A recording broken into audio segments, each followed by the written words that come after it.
One ancient god has become one of the biggest puzzles in European religion. Pictures of him turn up across Europe, and he's seen pictured standing with a few of the most famous gods in Rome. But we still don't know who he is.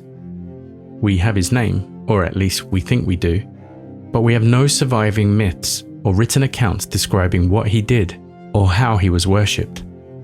You are about to explore one of European mythology's biggest mysteries. Welcome to the Mysteries of Mythology. Cernunnos. In 1710, construction work was taking place deep beneath Notre Dame Cathedral in Paris. During this work, labourers uncovered a stone pillar that would become one of the most important pieces of evidence for an otherwise mysterious god. The pillar had been reused inside of a wall. It wasn't medieval as one might expect in that location. It was much older. The pillar likely dates to the early 1st century, during the period of Roman rule in Gaul. Gaul was the name the Romans gave to the region that is now largely modern France, along with parts of Belgium and northern Italy. Before Rome conquered it, it was home to the tribal societies we call the Gauls.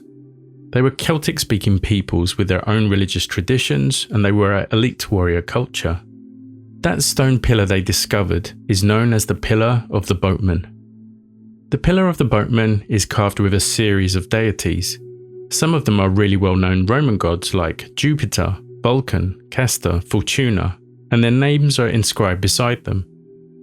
But there's one name that stands apart: Cernunnos, or at least that's how we read it now.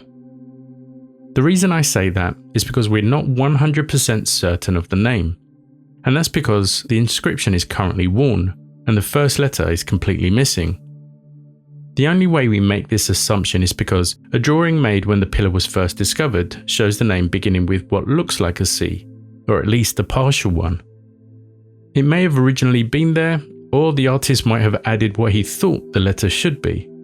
So even the name isn't completely certain. So we have a name. Below the inscription is a carved headed figure. It has a human face, and from the head rise antlers.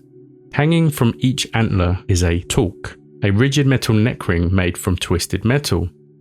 Enough gold to put B.A. Baracus to shame. In Iron Age Europe, torcs were powerful status symbols. They signalled rank and wealth and not just casual decoration. Only the upper portion of the carving survived. The lower half is missing. But the experts think the original figure was likely seated rather than standing. From this single, damaged monument comes almost everything we can confidently know and associate with this god. He's a horned male figure. He has antlers rather than goat horns. He has a torc prominently displayed. He is probably in a seated posture, and his name is Cernunnos. Well, he has a name that ends with Cernunnos. That's the foundation the historians had to work with. Everything else builds outwards from that. After the discovery of the Pillar of the Boatman, scholars began to make other connections. Across different parts of Europe, there are other carvings and metalwork figures that show a horned male deity. In quite a few of these images, the figure is seated. Sometimes he sits cross-legged. He often wears a torc or holds one. And in some cases, he's surrounded by animals. Because of the boatman pillar, these figures gradually began to be labelled Cernunnos. And I do want to labour this one point. The experts believe, with a high level of confidence, everything I'm going to cover now is related. But they're not 100% sure. And to be fair, that's true of most mythology. One of the strongest pieces of evidence often linked to Cernunnos comes from Reims, in the region of Champagne in modern France. This relief dates roughly to the 1st century, placing it in the same broad period as the Pillar of the Boatman. A lot of the carvings from this time are damaged or incomplete. This one shows the god in a full scene, which helps us understand what's going on. In the middle of the frame sits a horned figure. He is sitting cross-legged, his antlers are visible although a little damaged, and around his neck he's wearing a torc. In one hand, he's holding what appears to be a bag or a purse tipped forward. From it, something pours out, and a lot of scholars think this is either grain or coins. At his feet stands a stag and a bull. On either side of him are two recognisable Roman deities, and this is interesting. One of them is the famous Apollo, holding his lyre. To the other side is Mercury, a god strongly associated with trade, wealth, and commerce, which is quite important. There's a clarity to how the scene is arranged. The horned figure sits right in the middle. He isn't pushed to the side, and he isn't just decorative. He's placed there on purpose. What's also interesting is that the horned figure isn't renamed or swapped out with another Roman god. He's shown alongside the famous gods as himself.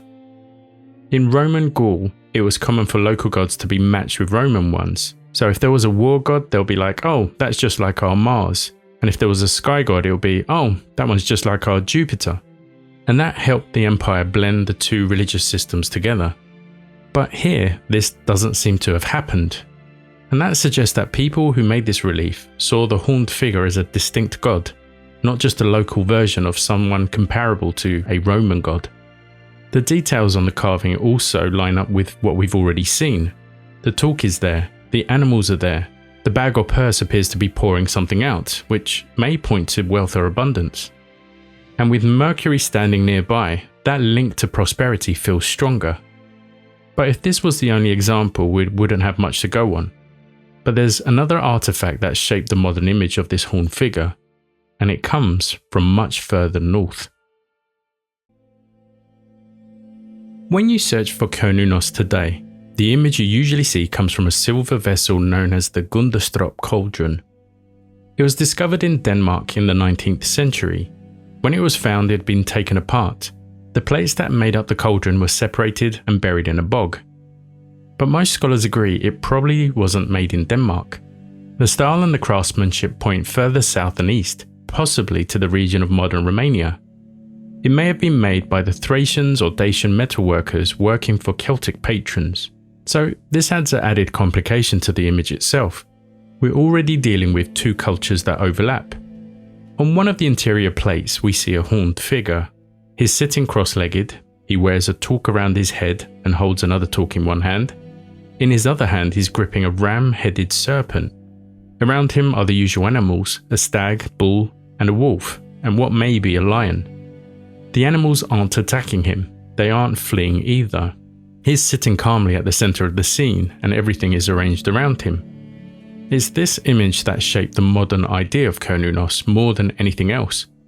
It's also taken as proof that he was a kind of lord of animals, and it's easy to see why in this image. The posture he's sitting with feels controlled, and the symmetry of the image gives him authority. But unlike the pillar of the boatman, the plate has no inscription. There is no name carved beside the figure. The identification rests entirely on the resemblance of aspects we've seen before on the pillar of the boatman. Other scenes on the cauldron give us more clues.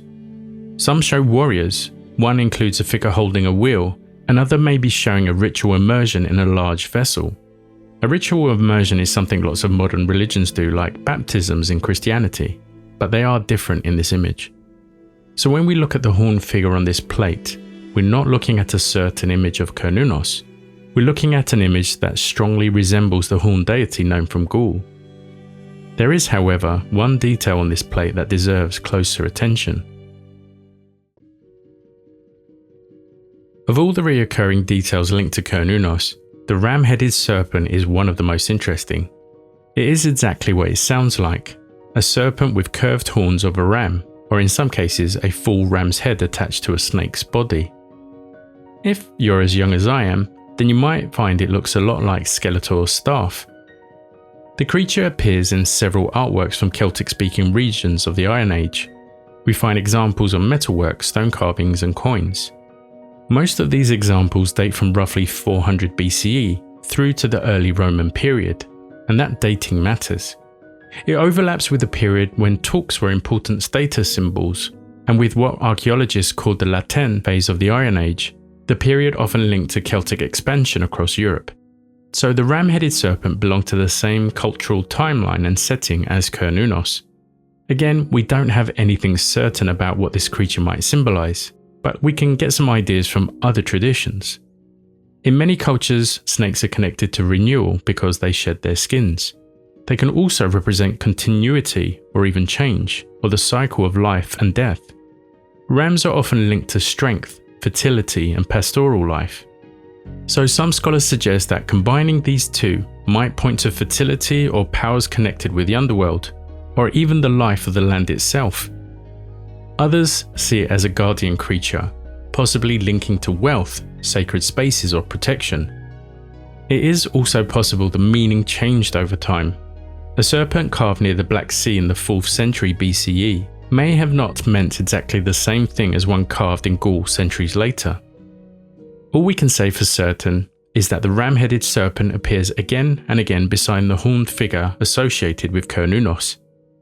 At most, we can say that the horned deity seems to be tied to animals, status, and imagery that hints of abundance and renewal. But there is one feature that he's the most famous for, and it's the subject of the biggest debate. Now that we've looked at his images, let's get back to his name, Cernunnos, assuming that we're reading it correctly.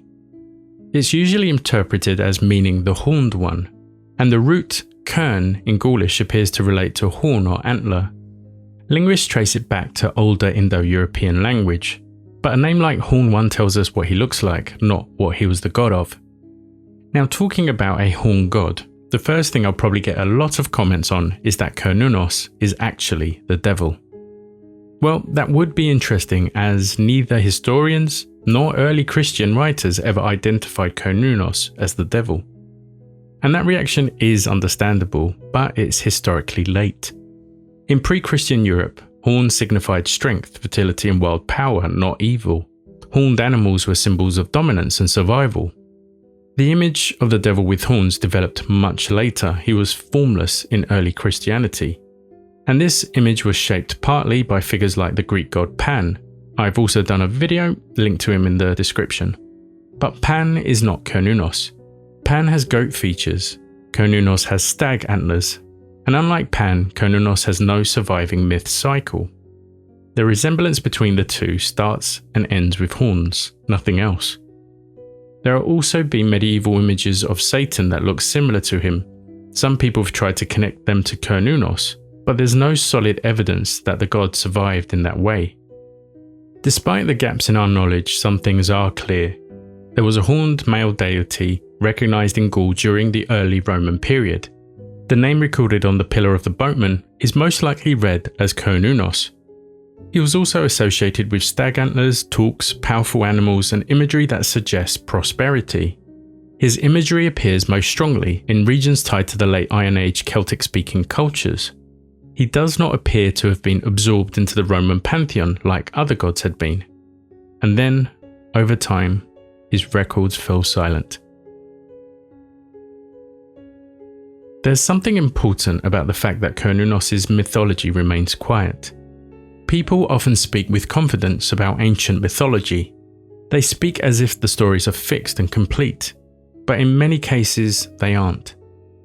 Even the ancient gods we think we know well exist in multiple versions. Stories changed as they moved from spoken tradition to written form.